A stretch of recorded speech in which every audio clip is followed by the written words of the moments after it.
saat gue mulai masuk kuliah itu gue senang bertani dari dulu. Oh gitu. Gue bertani itu satu yang bahagia gitu, mungkin karena gue masih keluarga besar pupuk kandang kali ya. Jadi gue itu kadang-kadang orang aja manggil gue paman. Oh jadi sesama hama gitu. Iya sebenarnya gitu. Nggak ada roti gambang ada. Kalau kita ke bioskop. Yang hitam ya? Yang hitam. Yang hitam ya. Ngomong hitam ke gue loh. Yang Mana. Bisnis roti kayak rumah tangga ya. Nggak apa tuh? Yang penting rasa. Kalau rasa itu masih ada kan. Iya. Gitu. Keren. Udah ya nanya cukup ya. Nanti kalau nanya lain ada red card-nya soalnya. Oh iya. Motivator roti.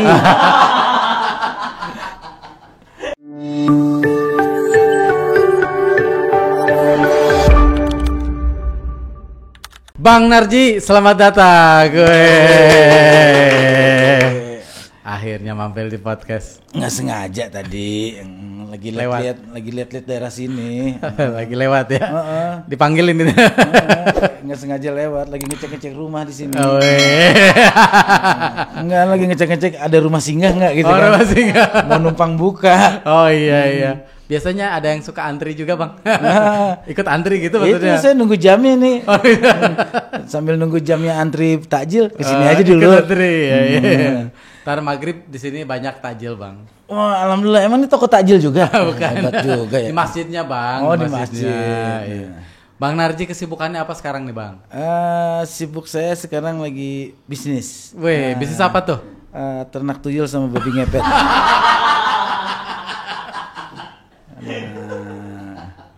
Iya. Bisnis paling cepat lo itu. Oh cepet ya.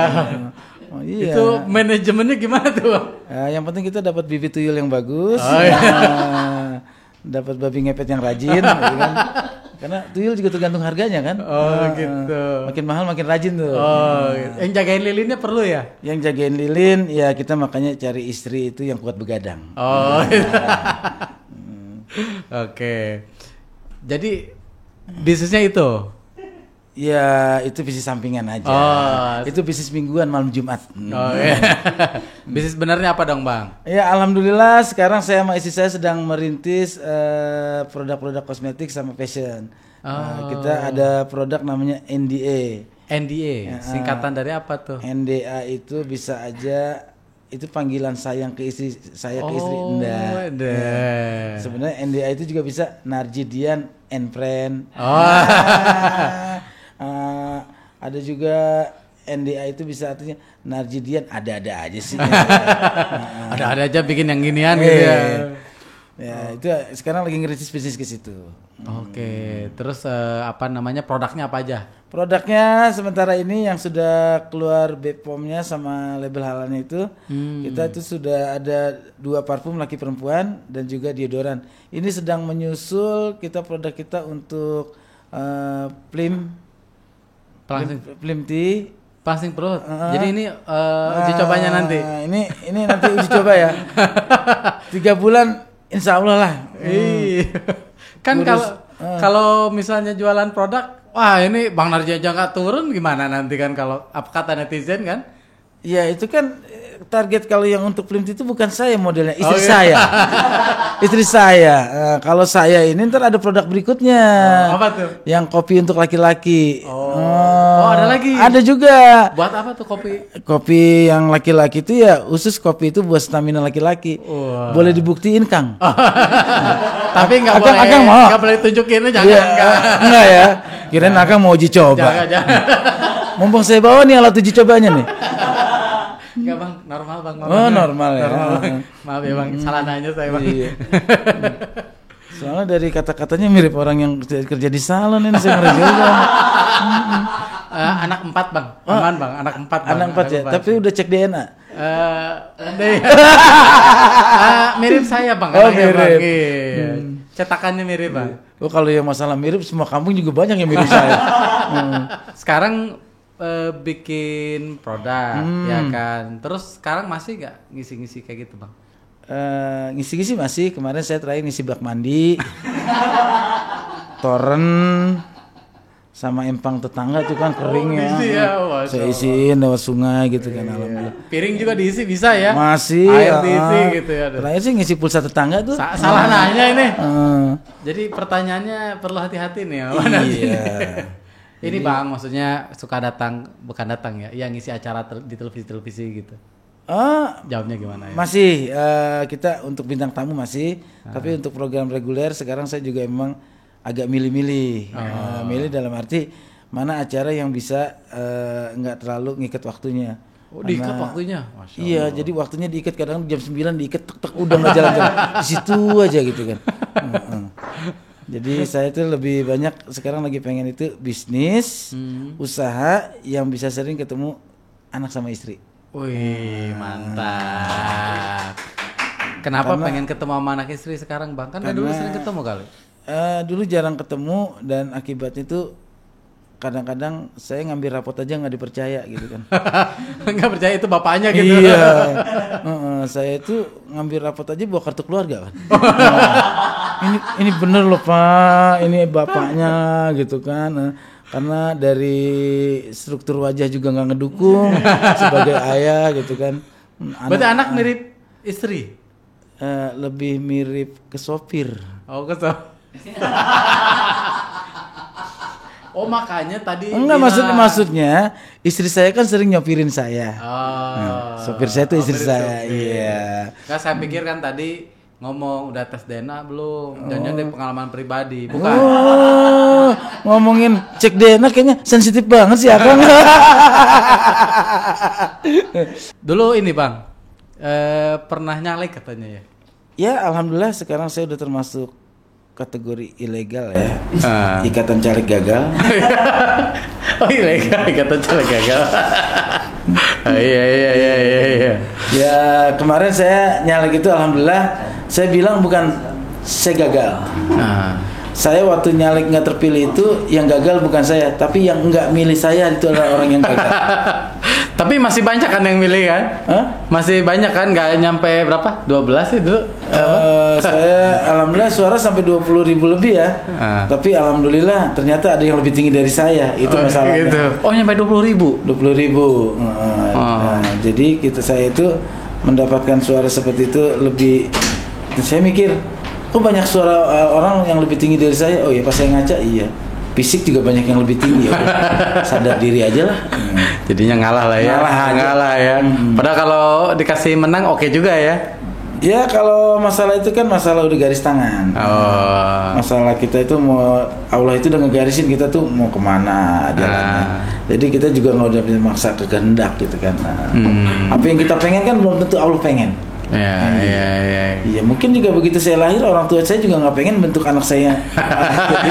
Ya mau udah kayak begini bentuknya. Siapa tahu kayak gini buat rezeki. Gitu. Bukannya ganteng Bang? Apaan?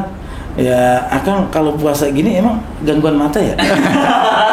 Ya gini Bang, kan kalau ganteng itu persepsi Bang. Iya. Kan laku kan, ada istrinya kan? Kata istrinya gimana emang Bang? Iya waktu itu. Apa istrinya ini kehipnotis? Jadi istri saya itu, saya dapat istri saya itu mungkin itu yang dibilang pemberian Tuhan. Istri saya dapat saya mungkin itu dibilang ujian Tuhan. Kenapa tuh Bang? Ya maksudnya sudah benar-benar teruji dia sebagai istri untuk saya. 17 tahun saya menikah dengan dia. Masih setia ya. Setia atau emang udah mulai agak gangguan kali. mulai sadar jangan mulai sadar. Jangan sampai sadar. Oh, jangan sampai sadar. Kalau sadar bisa tahu suaminya kayak begini dia pergi. Itu ceritanya sama istri gimana tuh Bang? Bisa dapat istri kayak gitu Bang? Itulah kerjasama saya, kolaborasi saya dengan 7 dukun dari Banten. Jadi saya itu sebenarnya istri saya itu pramugari dan waktu itu saya penumpang. Pramugari, penumpang, oke. Pokoknya saya bagaimana caranya pramugari ini yang di depan ini satu hari jadi pendamping hidup saya, pokoknya gitu loh. Begitu naik saya lihat, wah ini kayaknya paling cocok jadi ibu dari anak-anak saya. Oh iya. Jatuh cinta pada pandangan pertama berarti Bang? Iya, mungkin kalau saya ke dia jatuh cinta pada pandangan pertama. Kalau dia itu mungkin yang dibilang jatuh cinta karena jet lag. Oh, lagi agak buyang-buyang. Jadi dia yang jet lag ya, bukan mana aja. Mungkin dia udah 4 kali landing kan. Oh iya, bolak balik ya. Capek gitu betul. Nah ini orang apa koper gitu kan. Ya. Waktu itu gue beneran pengen banget kenalan sama dia. Kalau bisa nih berlanjut nih kenapa? Soalnya ada suatu hal yang menurut gue ini harus jadi milik gue. Karena di saat penumpang lagi kredit gitu kan, mindahin koper, ternyata kopernya dia sendiri jatuh kan. Begitu kopernya dia jatuh, kebuka, di situ ada mukena. Nah, gue mikir pramugari, gue sering kenal juga, sering kenal akrab sama beberapa. Sering naksir kali maksudnya. Sering naksir pramugari lain. Jangan ngomong gitu, ntar kalau tayangan ini bini gue nonton. Sebenarnya iya juga. Wah, ada mukena nih. Nah, itu yang gue bilang, kalau anak pesantren bawa mukena itu udah sering, biasa mungkin. Tapi pramugari terbang masih bawa mukena. Nah, ini jarang. Ini gue jadiin istri gue nih. Udah, makanya gue nekat lah sampai di situ. Penumpang udah pada turun tuh di Surabaya, gue nggak turun. Gue diam aja di pesawat. Diam di pesawat gitu kan, sampai penumpang sampai udah dibersihin mau boarding selanjutnya. Akhirnya kaptennya, Mas Narji jangan bercanda. Ini nanti kalau satu delay, tempat lain delay semua. Saya nggak bakal turun sebelum dapat nomor telepon dia, Kek. Akhirnya gue malah disuruh nulis nomor telepon gue di kertas, kasih ke kaptennya. Ntar telepon Mas aja saya kasih ke mbaknya. Ntar dibuang di langit, ntar nelpon saya Gatot Kaca ini. Udah lah, habis itu gue turun, gue anggap ya udah hilang aja lah. Gue anggap ya udahlah angin lalu. Atau pas habis gladi resik acara, zaman itu masih SMS. Ada yang SMS, Mas ada acara apa di Surabaya? Tadi aku yang kenalan di pesawat. Gue yakin nih kalau udah SMS kena nih. Beneran, akhirnya terpenjara sama gue. Terjebak ya Bang ya. Terjebak dalam nikmat ya. Itu umur berapa saat itu Bang? Saat itu gue umur 28. Emang lagi jomblo saat itu? Enggak juga sih. Tahu kan istri? Gue mah jujur sih sama istri gue, pada saat itu gue emang lagi dalam keadaan galau karena emak gue itu waktu gue mau ke Surabaya itu nggak tahu lah, emak gue tiba-tiba, emak gue kan udah diamputasi ya pada saat itu di rumah udah diamputasi. Yang belum nikah tuh anaknya 2, gue sama abang gue ya, yang kakak-kakak cewek gue udah nikah semua. Nah, emak gue bilang, siapa duluan deh, lu atau abang lu yang nikah nih? Emak kaki udah kayak gini, takutnya emak nggak bisa ngelihat lu nikah gitu. Ya udahlah, pas mau berangkat ke Surabaya gue berdoa loh. Itu momennya pas betul. Bener, pas gue mau berangkat ke Surabaya, gue bilang, Mak bisa mau ke Surabaya? Iya, cepetan nikah, siapa kek lu atau abang? Ya gue berdoa, ya Allah, mak saya udah minta nih, siapa duluan nikah? Kalau emang jodoh saya yang di Jakarta, ya kuatkan itu. Atau gue juga emang lagi janjian juga sama cewek di Surabaya. Beneran itu? Beneran. Yang mana yang terbaik? Atau kalau ada pilihan yang lain, ya itu yang terbaik, itu berarti jodoh saya. Nggak tahunya dikasih yang di jalan. Yang di Jakarta gue lupa, yang di Surabaya gue nggak temuin. Akhirnya amal yang itu malah gue teleponan sampai pagi. Lanjut dari situ Bang. Lanjut, gue bilang, terus selesai acara gue telepon ya, iya. Ya udah pas selesai acara gue teleponan aja sampai jam 2 pagi. Lanjut. Dari jam berapa ke jam berapa itu? Selesai acara itu sekitar jam 11 malam di Surabaya. Sampai jam 2? Sampai jam 2. Kalau Bang Narji lagi jatuh cinta ya, dia lagi jet lag gitu ya. Kok gua nerima gini ya? Dia kayak lagi jatuh sakit kayaknya. Hah? Jatuh sakit? Ini jatuh cinta, atau lagi jatuh sakit? Karena orang sakit kan butuh teman kayaknya. Oh iya. Sampai jam 2 ya? Iya, pas itu gue langsung janjian lah. Ya, udah akhirnya mulai janjian, ketemu. Ya udahlah, akhirnya mantra itu gue baca.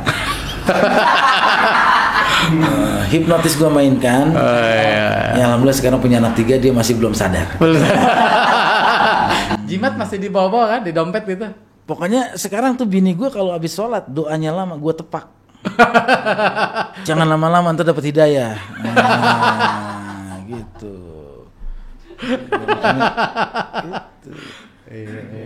Untuk menyelamatkan masa depannya gitu, gue jaga banget istri gue kan. Ke dapur aja gue suruh pakai helm. Takut kebentur sadar, oh iya. Makanya banyak gue jagain. Oh iya kebentur cilaka ya. Cilaka. Iya, jadi cari lagi susah lagi ya gitu. Udah 15 tahun dijagain kan ini kan. 17 tahun gue nikah lah. 17 tahun. 17 tahun. Masya Allah, luar biasa ya. Dalam kuat mantranya Bang. Mungkin udah itu kali ya. Dia mungkin udah kena mantra aja udah kena darah daging kali, udah susah. Saudaranya ngingetin nggak ngaruh katanya. Udah nggak ngaruh. Itu Bang kan waktu itu masih aktif ya di Cagur ya berarti di usia itu. Masih. Saat itu kan masih aktif kan di Cagur. Masih kan? Aktif. Terus dari situ banting setir ya waktu bisa dibilang yang waktu apa ke Malang apa tadi? Nyalek. Iya nyalek. Itu nggak banting setir sih. Kalau gue banting setir jurang mulu loh. Oh jurang. Di daerah Pekalongan kalau gue banting setir kecebur. Oh iya Pekalongan. Iya. Ngikutin jalur sebenarnya. Ngikutin jalur ternyata jalurnya bukan jalur gue. Nggak pas. Ternyata politik itu emang bukan jalur gue kali. Iya. Tapi gue ingetin sekali lagi. Nggak cocok di air ya. Bukan gue yang gagal. Yang milih. Tapi yang nggak milih gue itu adalah orang yang gagal. Iya. Berarti sebenarnya secara suara mah udah nggak terlalu jauh-jauh amat ya? Ya secara suara sih signifikan lah dengan apa yang gue lakukan, gue sosialisasi, gue bikin program, ya segitu cukup lah menurut gue. Ternyata memang politik nggak cukup sampai di situ untuk di Indonesia tuh memang kosnya gede banget. Iya biaya ini ya biaya nyalek ya. Biaya nyalek itu gede lah gue pikir. Iya kemarin pernah ngundang juga bintang tamu memang biayanya gede katanya. Siapa? Ini apa? Kang Sandy. Calon wali kota Bogor. Apalagi eksekutif. Iya. Lebih mahal lagi. Mahal lagi. Ya, karena eksekutif bisa aja eksekutif mahal kan? Iya. Daripada reguler. Iya.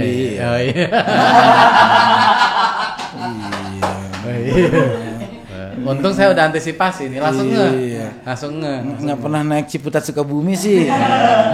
Itra Jaya nggak pernah kan? Reguler itu berarti. Nggak pernah ngerasain hidup susah berarti. MGI ada bintang 3 zaman dulu mah. Masih kecil kan dulu. Masih kecil belum ya. ada. Belum ada ya. Bang pernah naik kereta yang ada kambingnya? Saya pernah Bang. Yang dari Sukabumi ke Bogor. Iya. Ya sering saya mah. Sering. Belum kan yang nyamar jadi kambing bukan ya? Belum ngerasain kan naik kereta Tanah Abang Merak yang bareng batu bara. Oh belum. Yang naik hitam turun lebih hitam. Oh iya. Nggak pernah ngerasain itu di samping gerbong. Nggak pernah ngerasain memang. Ngalamin itu? Ya hidup kita namanya orang kampung, tinggal di Pamulang. Pamulang dulu kan masih banyak sawah, banyak rawa, pohon karet. Ya kayak gitulah, saya mah orang kampung, lahir di kampung gitu. Ya mungkin banyak orang kan sekarang ngaku-ngaku katanya ada yang ari-arinya ditanam di istana gitu. Iya, kalau saya mah kan orang kampung, sama mama saya saking waktu itu buat biaya lahir nggak ada. Jadi itu sebenarnya yang dibawa pulang tuh ari-ari, bayinya disimpan di bidan. jadi itu jaminan. Ketuker ya? Bukan ketuker, di jaminan. Bayinya jadi jaminan. Jadi yang dibawa pulang hari-hari. Hari-hari ya. Jadi ini hari-hari gitu nih. Yang diasuh hari-hari gitu. Jadinya gini gitu. Jadinya Bang. gini. Tapi kan masih ganteng kan? Ya hari-harinya juga ganteng kan. Kata istrinya Bang, bukan kata kita ya. Kita normal ya. Zaman sekarang mana percaya gua. Banyak yang badannya gede. Kata gini. Sekarang mah gua masalah gitu mah gua nggak percaya. Sebelum nyoba.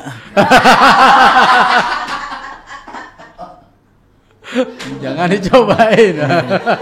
Banyak ketipu sekarang. Aduh, ini gue jadi agak geblek di pertanyaan gue selanjutnya apa nih? Ya tinggal ngelihat itu nih. Dari semua program yang pernah ada ikuti, mana yang paling terkesan dan kenapa? Sebenarnya penting chemistry dalam sebuah grup lawak seperti Cagur. Oke, gue udah baca, gue jawab ya. Nih karena gue udah baca, gue jawab ya. Oke. Ya bacain jawabin. Nomor 7. Dari semua program yang pernah Anda ikuti, mana yang paling berkesan dan kenapa? Jawab. Oke, jawab. Jadi gini. Gua ya. Iya. Dari semua program TV yang pernah ada, yang paling berkesan buat gue itu adalah acara Itbulaga di SCTV. Oh. Yang ke kampung-kampung bagi-bagi hadiah buat warga. Oh. Di situ gue bisa ngerasain bagaimana orang itu hidup itu benar-benar bukan nol, minus. Artinya mendapatkan bantuan seperti itu yang benar-benar senang. Bisa bukan senang lagi bro, menyelamatkan hidupnya. Oh gitu. Lu bayangin gue pernah dapat target, Hah? yang istrinya itu kena diabetes, itu kakinya karena udah parah banget kondisinya, itu yang amputasi karena nggak bisa kemana-mana, dipotong sama suami sendiri di rumah. Masya Allah. Dipotong sendiri. Pakai perkakas. Nggak pakai. Jarinya itu memang harus dibuang, kalau nggak merembet semua. Dan itu dia nggak punya kamar mandi bro. Kamar mandinya itu udah ke sungai, lu bayangin. Jadi potong sendiri, nggak pakai bius. Nggak pakai bius. Dibawa ke sungai. Iya. Buat nyucinya. Iya. Itu gue pernah ngalamin. Udah itu. dipotong dia. Cerita ke Bang Narjinya udah nggak ada. Ya, emang udah nggak ada jarinya, nggak ada. Dia bilang, nih ibu diamputasinya kapan? Ya sekitar seminggu lalu gitu kan. Ini kok nggak dibungkus? Ya yang itu suami saya sendiri kan. Lu bayangin deh. Nah itulah yang acara menurut gue. Gue dulu mikir hidup kita kadang-kadang nggak bersyukur, nggak gimana. Banyak orang yang deritanya itu kita nggak bayangin. Nah di acara itu. Oke, selanjutnya dia pertanyaan ketiga. Seberapa penting chemistry dalam sebuah grup lawak seperti Cagur? Nah, Wah, bagus deh. Gua seneng nih. jadi sebenarnya dalam acara monolog ini, gue yang nanya, gue yang jawab gitu kan.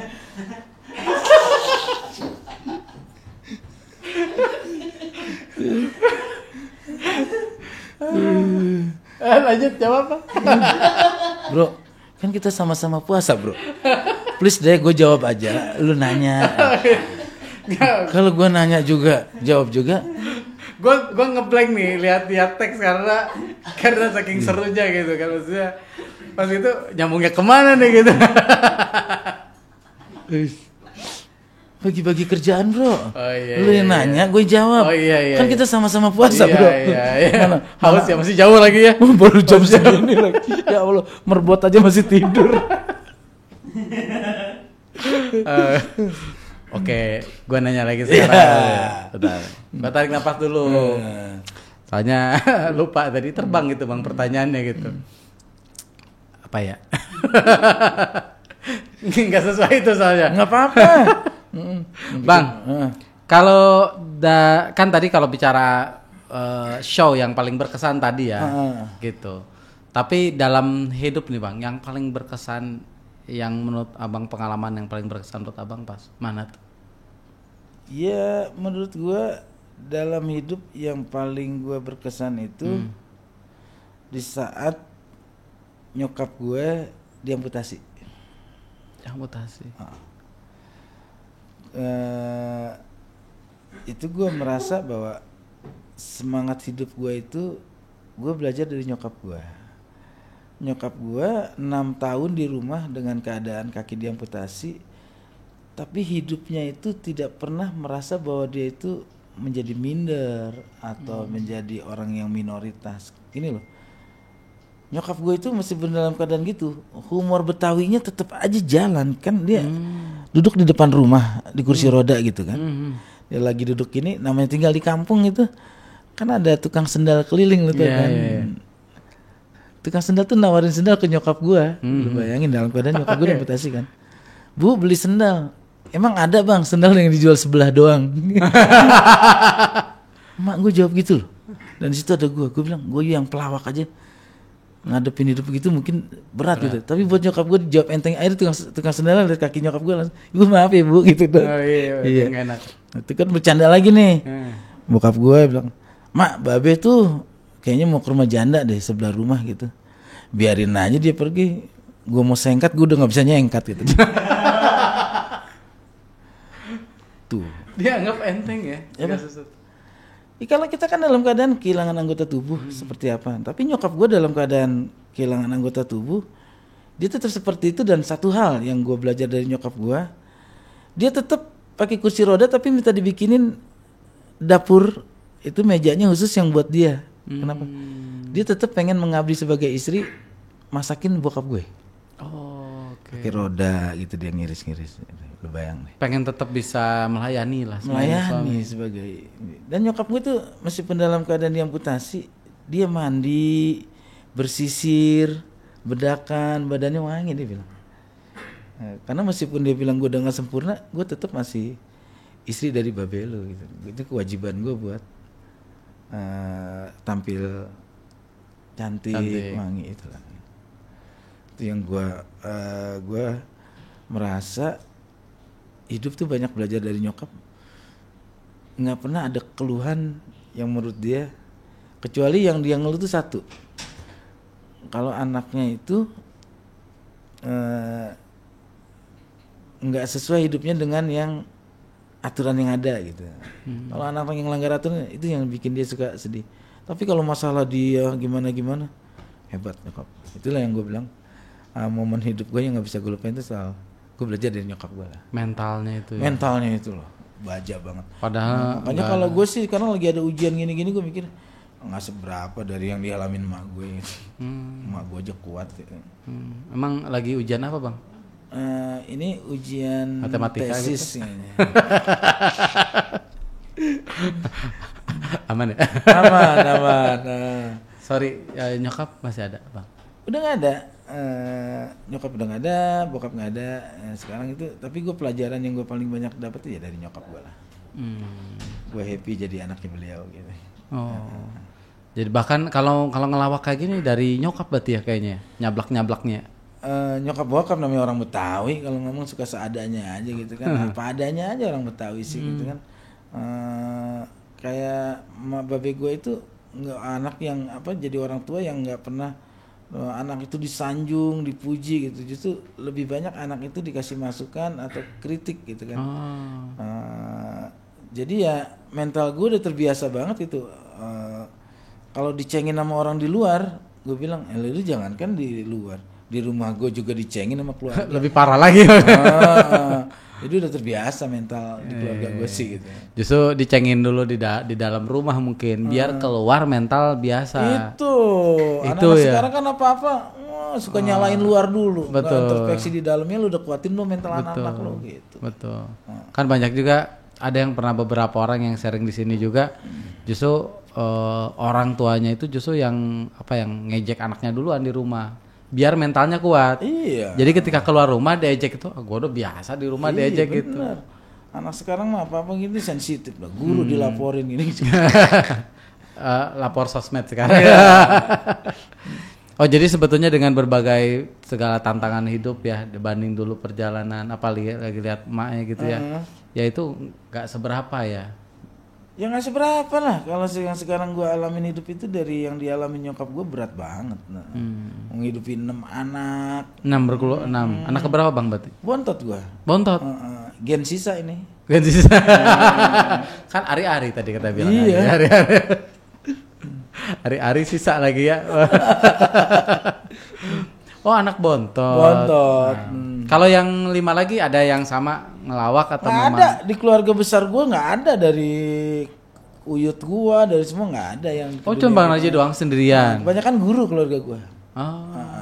Kakak berarti beberapa guru gitu. Ya ada kakak guru, ada paman gue rata-rata guru, dosen gitu. Cuma gue doang dari keluarga gue yang nggak tahu emang itu doa atau memang diusir dari silsilah keluarga.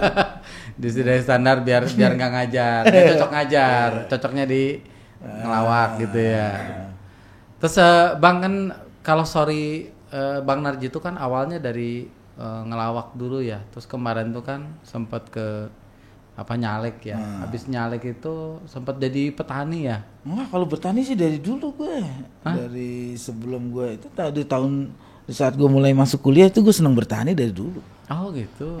Gue bertani itu satu yang bahagia gitu, mungkin karena gue masih keluarga besar pupuk kandang kali ya. Jadi gue itu kadang-kadang wereng aja manggil gue paman. Gitu.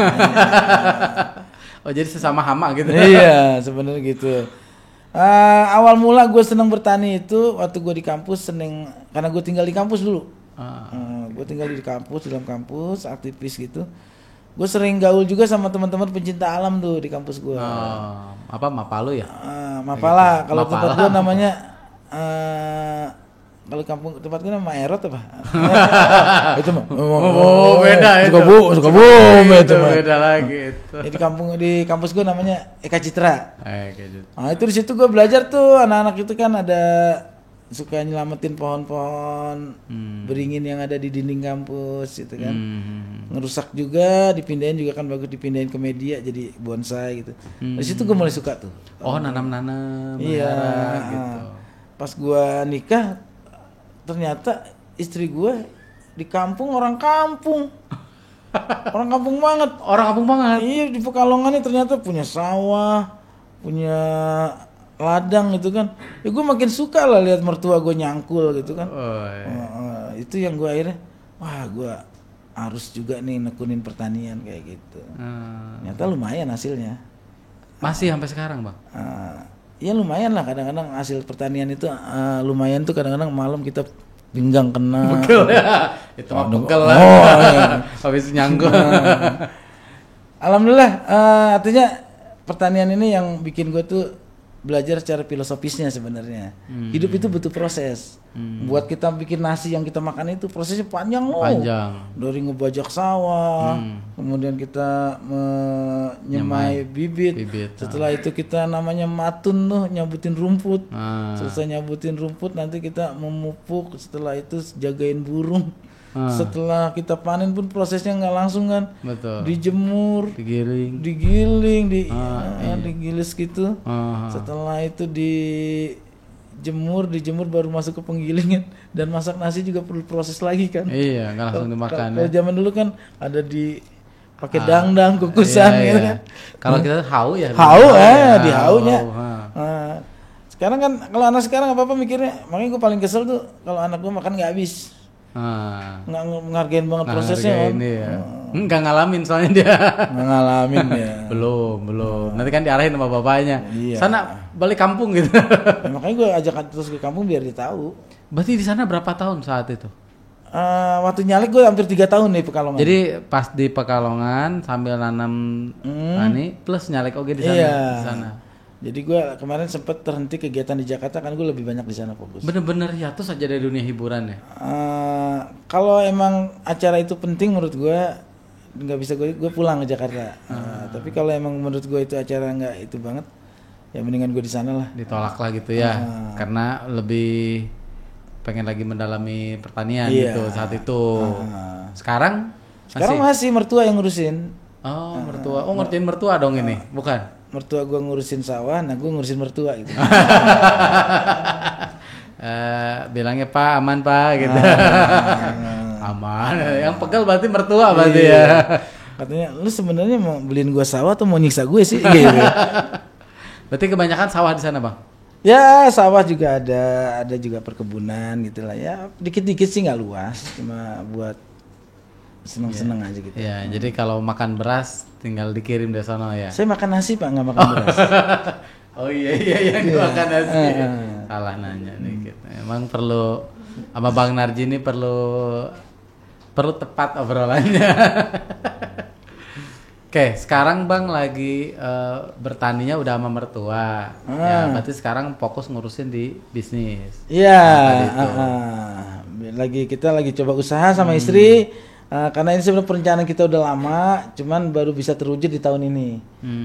Karena di saat udah selesai pencalekan, udah selesai proses segala macam, di saat istri bilang, ya yuk yang produk waktu itu kita coba ini, kita BP POM-nya udah keluar, kemudian juga halalnya udah keluar, ya udah kita produksi aja. Gitu.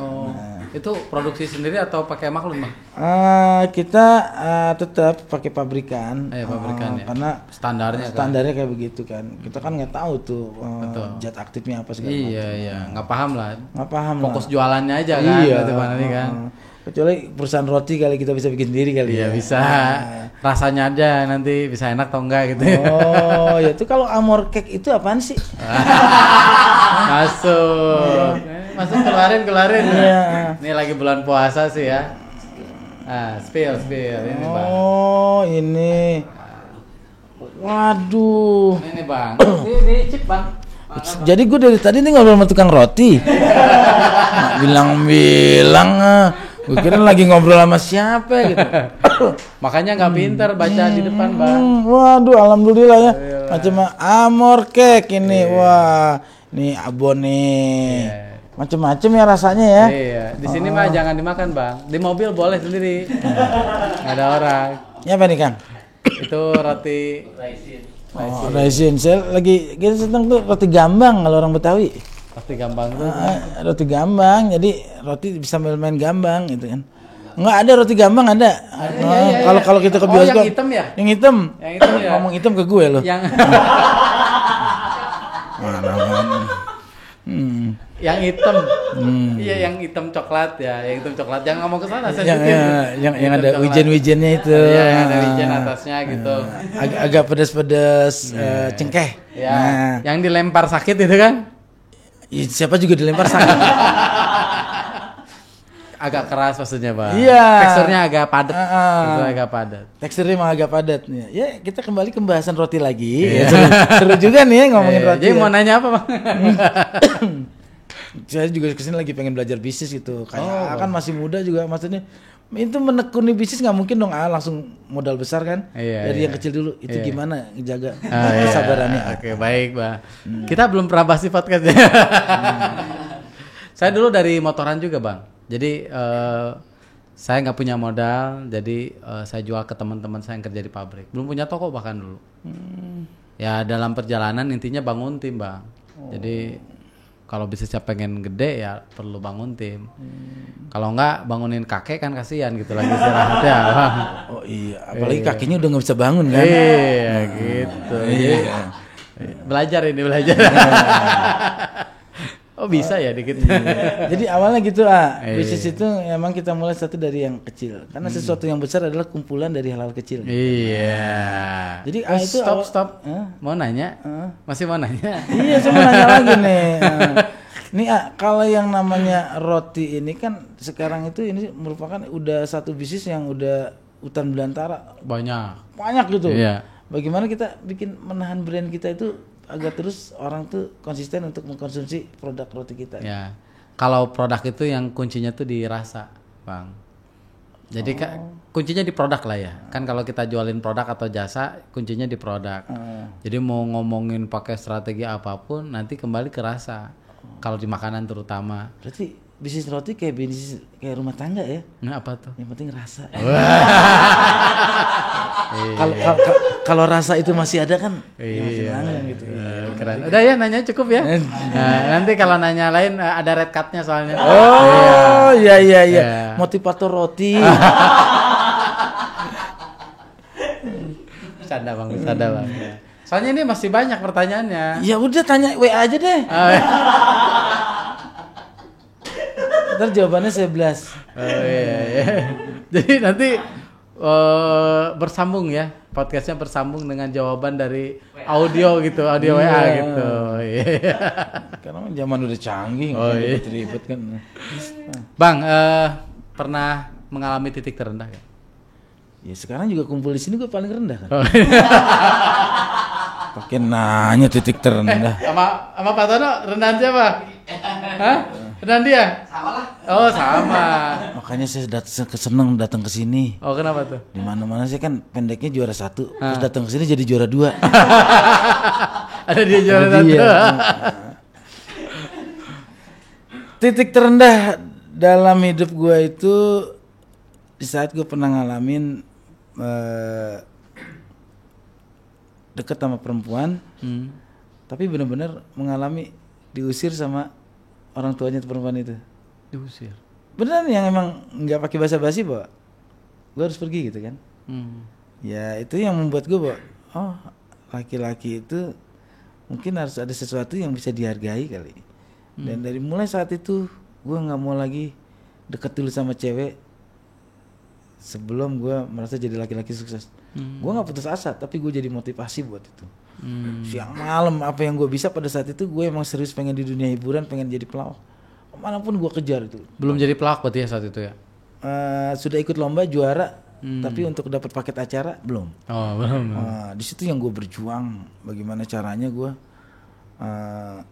bisa akhirnya orang yang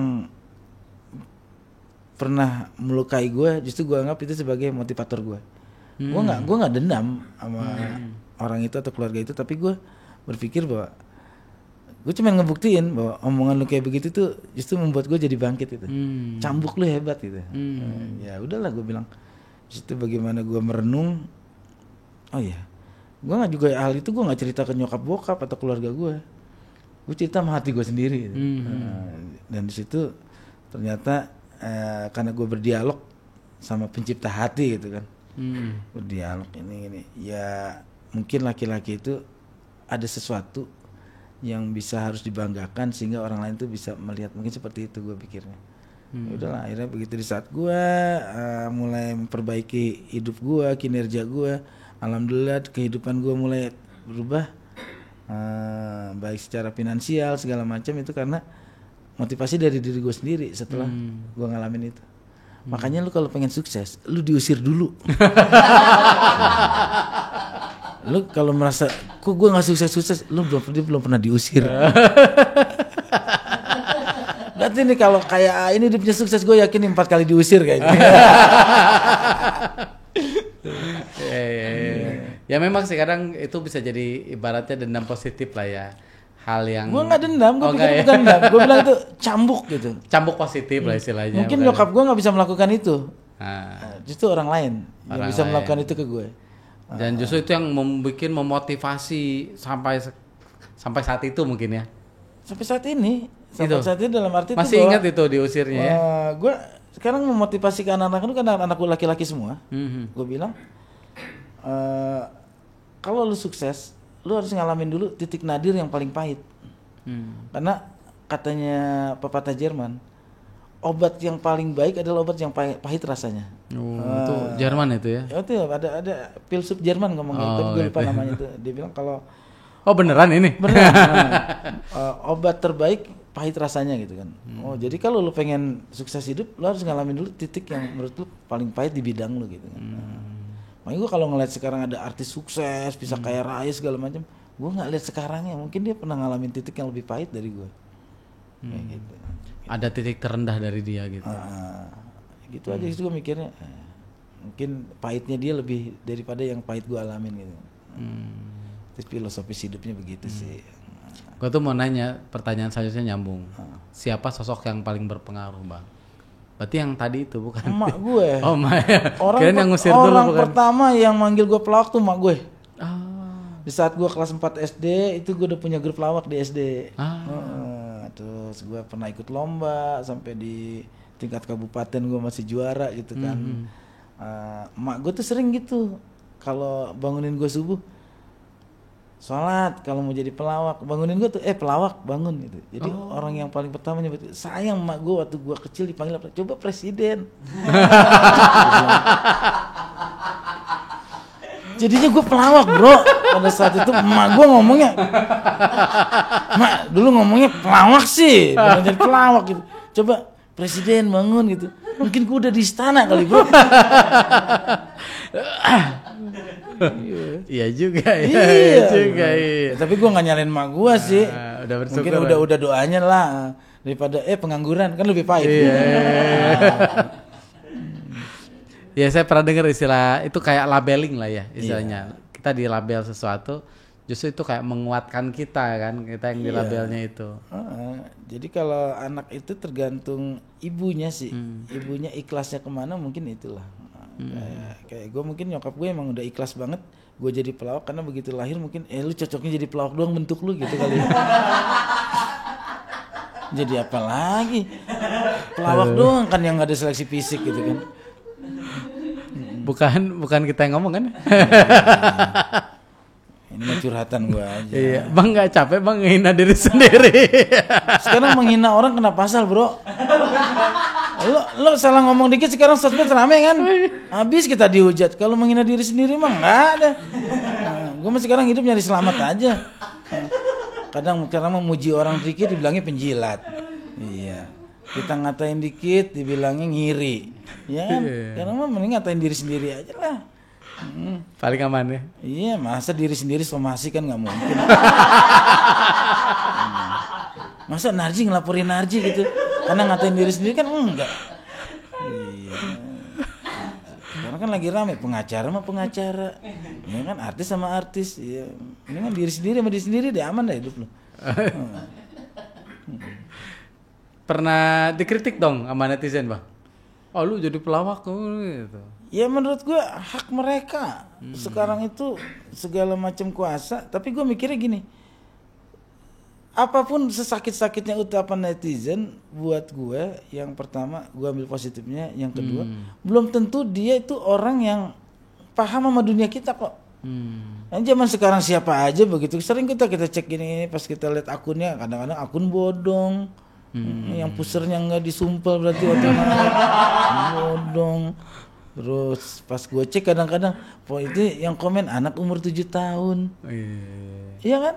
Jadi gue nggak terlalu terpengaruh, gue bilang ngapain juga, hidup jangan kata orang, apa yang kita jalanin aja. Kayak Pak Jibolot kenapa kaya? Nggak pernah dengar kata orang loh dia. Budak kan itu ya. Iya, dia mah jalan dengar kata hati, kata orang juga nggak didengar sama dia. Kecuali kata orang cewek cantik. Sama kopi. Sama kopi. Kalau ada kopi. Sebenarnya itu filosofis loh. Hidup itu jangan terlalu benar kata orang, tapi kalau orang itu bicara yang baik ya kita dengerin. Sebenarnya filosofis dari lawakan Pak Jibolot tuh itu yang gue ambil tuh ternyata.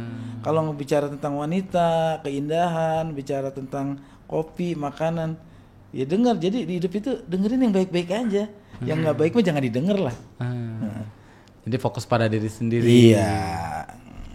Kayak Bang Narji juga fokus pada diri sendiri gitu ya. Iya, gue mau udah belajar sih. Apapun yang diomongin sama orang itu nggak ada yang niatnya baik, yang omongan baik itu segala macam itu kalau nggak orang tua kita ya keluarga kita. Kalau yang lain sih ngomong apapun juga gue mikirnya, niat lu apa ngomong kayak gitu. Memuji aja menjatuhkan kan. Mengkritik belum tentu untuk membangun. Kalau ucapan orang kayak gitu kan. Kadang-kadang kita yang minta nasihat juga kalau sama orang lain dikasihnya yang dia keluar aja, sebenarnya hatinya nggak bermain gitu. Jarang kan kita ketemu sahabat sejati kan. Iya. Kadang nggak ngingetin ya, cuman pengen terlihat bagus gitu ya. Iya. Lu lagi usaha lagi maju nih, roti lu maju gini. Itu temen lu yang nggak kenal aja dulu sosokan kenal kan. Iya. Kontak. Temen gua tuh sekarang rotinya di mana-mana gitu kan. Coba kalau kita susah mah. Siapa yang mau ini? Siapa ya? Temen SD kagak kenal gue. Gitu.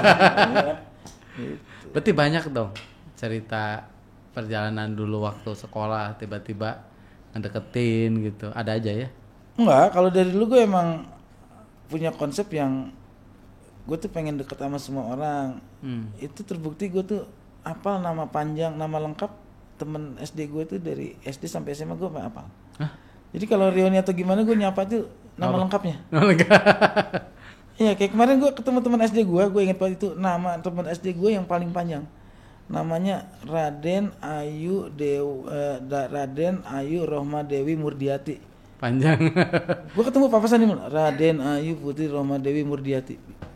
Ji, lu masih hafal nama gue apa lah? Dia ujian kasihan ya panjang gitu ya? Enggak, ijazahnya. Iya. Kasian. Oh, sampai hafal semua. Iya, kalau kayak gue ketemu teman gue masih hafal itu. Oh, ini Adinda Nirmala Dwita ya. Hafal panjangnya? Iya, karena gue tuh dulu paling seneng ngumpulin buku absen kelas kan. Sebelum dikasih guru piket tuh, gue baca nama lengkap itu semua. Jadi sini namanya ini, sini namanya ini gitu. Bukan sortir buat yang dicari gitu, yang cocok bukan. Mana nih yang mau dipelet gitu, bukan? Iya kan emang dari nama kalau melet kan. Dari nama lengkap. Iya, maksudnya gitu. Bener. Sukabumi tahu aja. Iya. Gue ngeri juga merasa gue nggak kasih tahu nama asli gue. Takutnya pulang belok kiri nih, masuk Cigombong.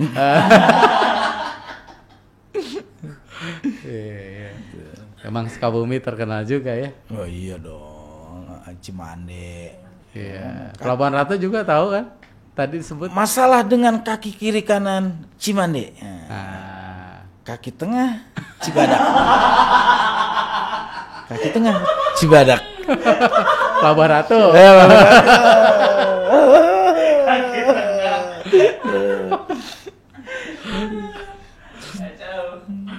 Kalau di rumah suka bercanda nggak sih bang?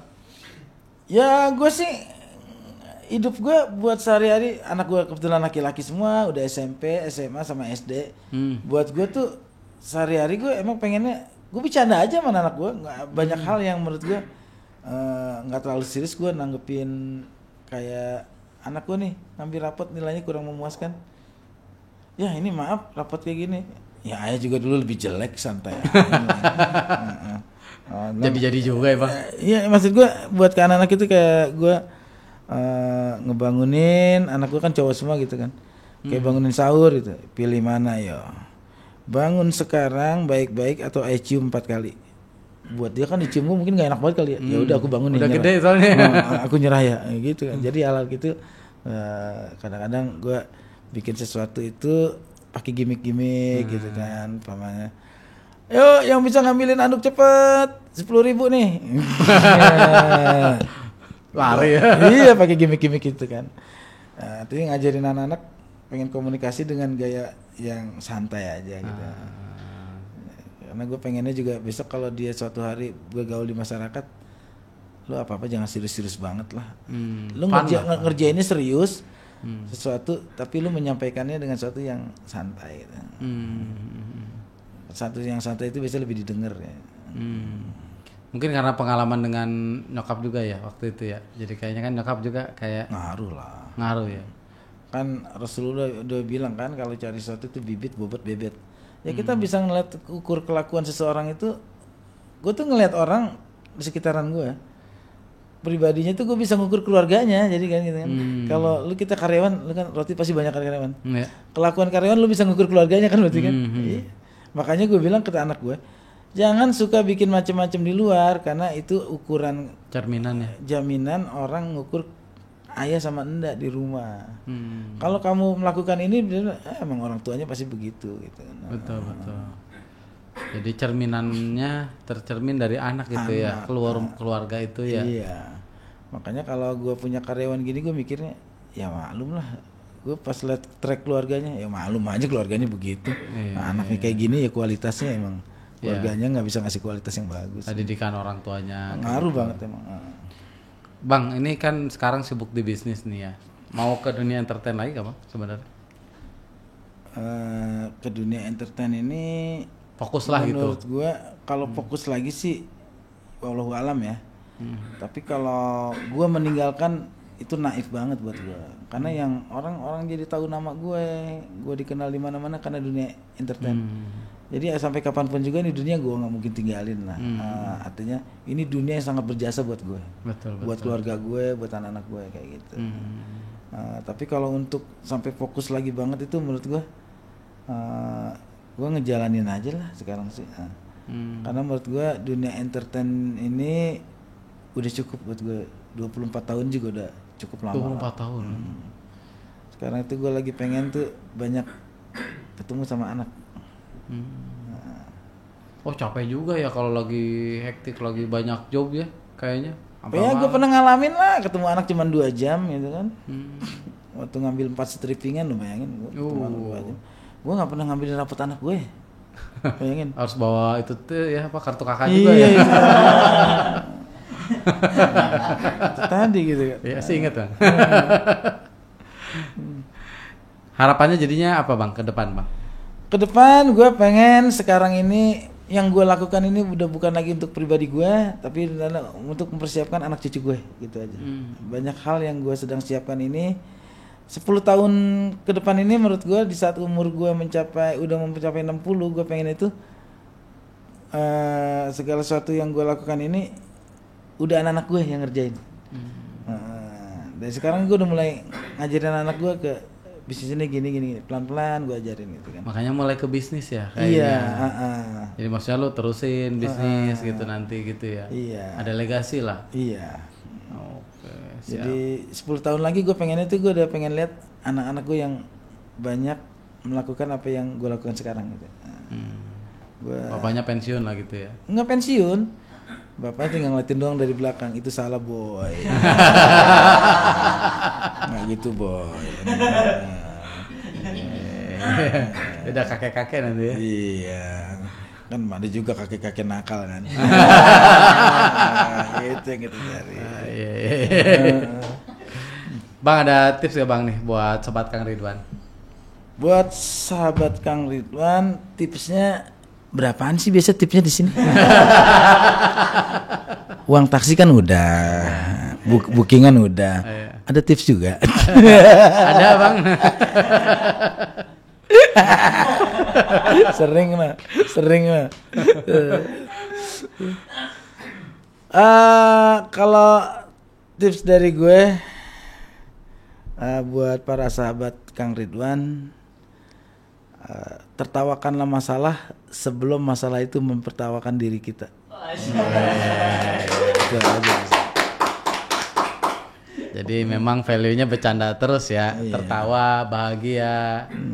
Ya iyalah, kalau hidup lagi ada masalah nih. Jangan kita sebelum masalah itu ngetawain kita ketawain dulu masalah itu. Iya. Kalau gue kayak gitu, gue pengen menang dari masalah kan. Betul. Di jalan nih tiba-tiba ban gue kempes. Terus kalau orang kan panik, gini. Gue bilang, ban gue kempes. Seriusan? Iya, pas gitu kempes gue langsung mikir, oh ya tukang tambal di mana ya? Coba kalau lu panik. Gue kemarin tuh terakhir tuh mobil gue spionnya disikat orang kanan kiri. Kejadiannya di rumah abang gue kan, di pinggir jalan gitu. Abang gue aja itu spion gitu. Hilang ya. Gue bilang gitu. Ya udah, berarti kan bikin laporan polisi. Kenapa? Buat ngambil asuransinya gitu doang kan? Simpel gitu. Gue bilang, ya udah. Mau hilang gimana? Masa kita harus teriak-teriak? Ya nggak juga gitu kan. Kan kalau di tabel vibrasi ya, atau ngomongin mata rezeki kan ketawa, kesenangan itu kan di atas ya. Beda dengan kalau ada masalah, kesedihan, amarah di bawah. Ya udah bener banget.